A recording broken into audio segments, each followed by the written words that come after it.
You have to excuse my lack of a backdrop. It fell behind a bed, and I don't really want to fish it out right now. So, 2017, Mattel releases this Buzz figure. This would later go on to become the standard figure scale for like most Toy Story stuff that Mattel would release, following with Toy Story 4 and like beyond. It's just a very nice little play scale figure, which is what they call them now, play scale. I mean, it's very articulated, and they look very nice, although there is quite a bit of detail obviously missing. 2022 comes around, and Mattel debuts a brand new scale, and this is essentially just a upscaled version of that figure, and he's retailed for like 15 bucks, and it is basically the same as the previous ones, except he's larger, and he has a different face sculpt, and it's generally just like a larger figure, although it's lacking most of the same detail as before. 2026 rolls around. Mattel releases a bunch of the brand new images for their line of Toy Story 5 figures, including a bunch which look very similar to that guy, except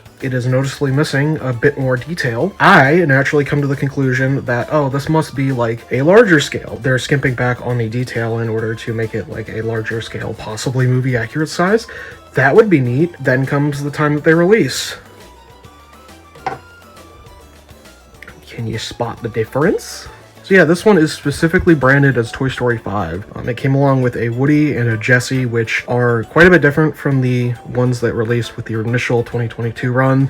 They have a brand new face sculpt, and Woody has the lack of a pull string on the back of him, like in detail, and no badge, which is relevant to the movie, and just he has Woody's badge. And this guy is literally basically just the same as this one, except there is a massive dip in quality, as you can tell. No more paint on the laser, no more paint on the Space Ranger logo, no more paint on the decal at the front, no more Lightyear logo, and then on the back, the breathing tubes are completely lacking in paint. The one positive I will give the 2026 one is I think the face sculpt in general, it's identical, but I think the detailing's a bit better. They add a lot more gloss onto the eyes, so it makes the like very textured printing of the original look a lot less noticeable. And there's also some texture added to the head, which is appreciated, but generally the rest of him is way worse. You might look at the obvious noticeable downgrade in quality and go, oh, maybe he's like, I don't know, a cheaper model, maybe?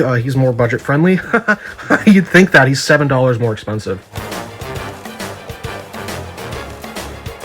That's absurd. It's made even worse because there's a special celebration collection one with all of these same details, although I think this is printed on instead of just a sticker, and you also, I think, get most of the detail from this one on this. Now, that one is still $22, and he is also largely the same, and considering I now have this one, which is the 5th one I've had, next to this guy, and this guy, and this guy. I don't really think I needed a 6th one just to see if like the differences were just noticeable enough to spend another 22 bucks on more of these guys. And also, I've only really seen this guy sold at Barnes & Noble.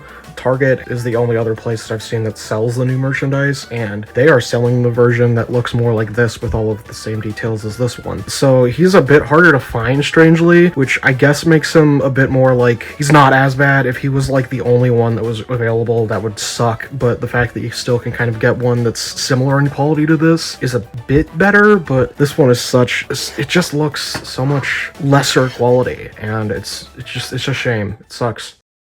Especially the